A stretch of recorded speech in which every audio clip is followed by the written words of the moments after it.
But I hate myself, so I decided to make things a little more difficult. That's right, I am Nuzlocking Palworld. I assemble a foundation, a few walls, and a roof to make my very minimalist home. Which did I end up choosing? Neither, because I impulsively caught a foxparks. A few ground attacks later and a barrage of arrows by yours truly, and the first tower was complete. Eventually we were able to whittle her health down and BAM! We stay unpunished. Well, sort of. Do it, do it, do it, do it now. Lick it good, suck this just like you should. He had one fatal weak point that may keep us from beating this challenge. I'm trash. If I'm going to beat this Nuzlocke, I know what I have to do.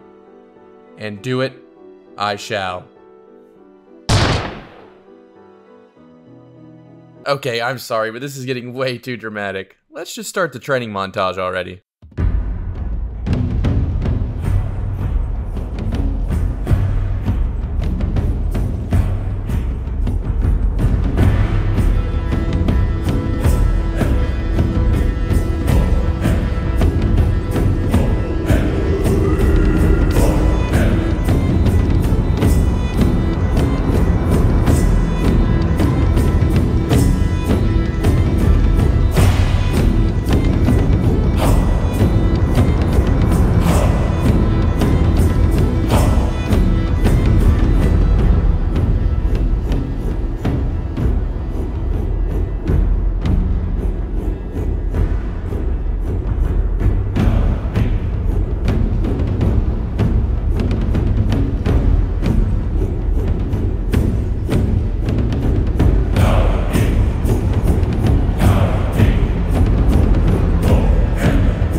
Stripe.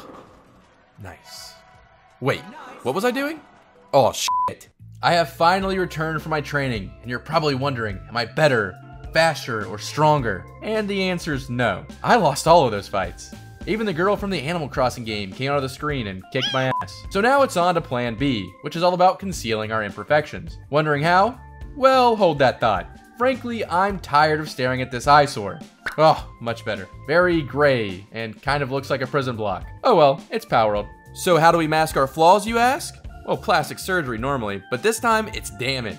With that goal in mind, we must pursue two objectives. Firstly, we need to locate an alpha pal known as Beacon. This encounter marks our first meeting with this electrifying creature, and if I manage to capture it, we'll have our first flying mount for the team, which will be so nice. Yet, the allure doesn't end there. Some alphas in the wild have rare drops, and Beacon in particular happens to carry the schematic for the coveted gold handgun. And trust me, this little beauty will prove very useful in the next tower. So I set off on my quest to find the alpha Beacon, and catching this thick boy along the way. Then suddenly I heard a noise that caught my attention, and that's when I saw it. A large sparkly dire howl, and my second lucky— oh, well, doesn't matter now. It didn't take long after that mishap to find the big alpha bird. However, that's the only thing that wouldn't take long involving Beacon. After catching it, I came back to keep farming for the schematic. And I came back, and back, and back. I mean, this took hours. Now I'm knee deep in feathers and my hard drive is full of clips from these Beacon fights. So much so that I've used it as blurred background footage for every clip that needed one in this video so far. But I got my gun. Earlier, I mentioned that our insatiable thirst for damage would lead us down two paths. The first was, of course, obtaining the legendary handgun. However, the second involved pursuing a pair of +2 attack pendants, which are found in the purple chests at the end of dungeons. Unfortunately, due to how long the former dragged on, I could only muster enough patience to delve into a handful of dungeons, resulting in the acquisition of 2 non-rare life and defense pendants. Yay! My plan was to reach level 40 before tackling the third tower, gradually progressing while going through my laundry list of tasks before our impending battle. Similar to Gumas reigning as the champion of the first tower and Wixen claiming victory in the second, it became evident that for this third tower, having a central pal to build our team around would be crucial. The next tower's pal boasts an electric dragon typing, making an ice or ground type ideal. Hell, why not both? Unfortunately for us, this PAL is only obtained through eggs, breeding, or dungeons, and that's against the rules of this run. So then I set my eyes on Anubis. Not only is he an incredibly potent ground type, but his ability to imbue player attacks with the ground type damage would have been an insane help. However, the risk of facing a level 47 alpha was just too great. So, who did I choose as our Tower 3 champion? Warsect, a formidable grass ground type PAL, emerged as the perfect choice. With his partner skill Hard Armor, he will significantly boost our defense. Additionally, considering the importance of an ice typing, I've already enlisted our Sweepa, whose ferocious trait makes him an easy add to the team. To complement Sweepa, I've recruited Swee, utilizing one of our zone encounters. Swee's presence enhances Sweepa's damage output through his partner skill, making him a valuable asset solely for that purpose. Beacon earned his spot on the team primarily for transportation, facilitating our journey to the tower nestled atop a volcano in the southwest. Rounding out our team is Verdash, who initially I reserved for a potential encounter with Anubis. However, Verdash did know a ground move and had a solid attack stat, so he was a fine choice to finish out the squad. Now that our team is in order, it was time to focus on me. I crafted myself a Giga Shield and some refined metal armor. Then it was off to Fisherman's Point to buy some ammo from the vendor, because what the hell else am I supposed to do with all these damn feathers? Upon hitting level 40, it was finally showtime. The trek up the volcano went off without a hitch. Well, almost. Once at the top, I didn't have time for a cinematic shot because I swapped to my pendants and was literally burning alive, so here we go.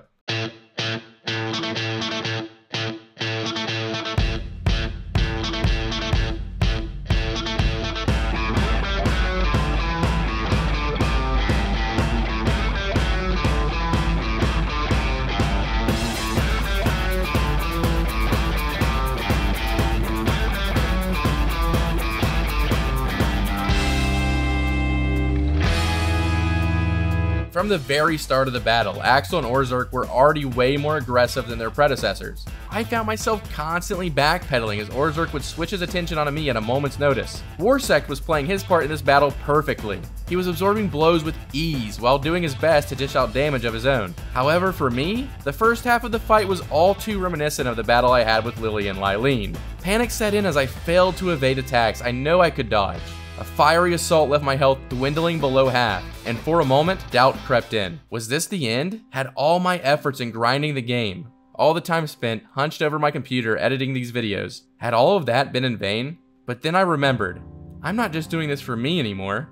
I have people watching, and I might be okay with letting myself down, but I couldn't let myself disappoint you guys. So, I dug deep and quickly switched tactics. I sent out Verdash and the two of us began to overwhelm Orzhok with our attacks. My focus sharpened, my timing was more precise, and my damage output, well, it was big. And what was looking like a grim uncertainty just moments before, now appeared within our grasp. We were actually going to do this, and with a minute and 30 seconds to spare, Axel and Orzhok fell, and as the dust settled, 4 words echoed in my mind. Triumph, achievement, glory, early. Oh shit, that's right, we have one more tower left this episode. The jump in difficulty from the 3rd to the 4th tower isn't quite as vast as the others. I decided I would level up to 46, get more refined ore to craft heat resistance, refined metal armor, and of course, revamp our team. Tower 4's PAL brings the heat. Literally, it's a fire PAL. So my immediate thought was to capture the level 45 Alpha Jormuntide that I kept running into close to the center of the map. So I set off to capture the Emperor of the Sea. Jormuntide was a nice change of pace from fighting these stressful tower bosses, but that's when I had a serious lapse in judgment. No, I'm an idiot. I killed the Jormuntide and forfeited the encounter. This blunder was a major setback in my plans. However, I remember catching an Azarobe early on in my adventures and figured, hey, that's kind of the same thing. As I was scouting for potential new members for the team, I ran into a lucky Robinquill and quickly put him to work in our base. Crazy enough, our good fortune didn't end there. I also found a lucky Kelpsie. This had to be a sign from the gods, as this pal's partner skill Aquaspout was perfect for the next tower. I also added a Gobfin to the team, as its partner skill would increase my own attack damage. Now the only thing really left to do was replace my handgun ammo that I've used up since fighting Axel and Orzhok. And honestly, I was getting so sick of just grinding materials, so I figured my best bet would be to buy some. If only I knew a way to get more money. Oh no. Maybe it's the Stockholm Syndrome sinking in, but as I looked upon the large yellow bird that I hated just moments earlier, I couldn't help but reminisce on all the times that we had. Monday morning blues, I open my eyes, and I'm greeted by a cute little smile. The world is new. by my side. Everything is beautiful Tuesday afternoon. I'm calling you home just to hear your voice on the phone. I think of you and I'm not alone. You are everything under the sky so blue. But I still need your feathers. So after we procured the ammunition, it was time to take on tower number 4. Maybe I was riding off the high from last fight, but I actually felt pretty confident. But let's see if that confidence will be my undoing.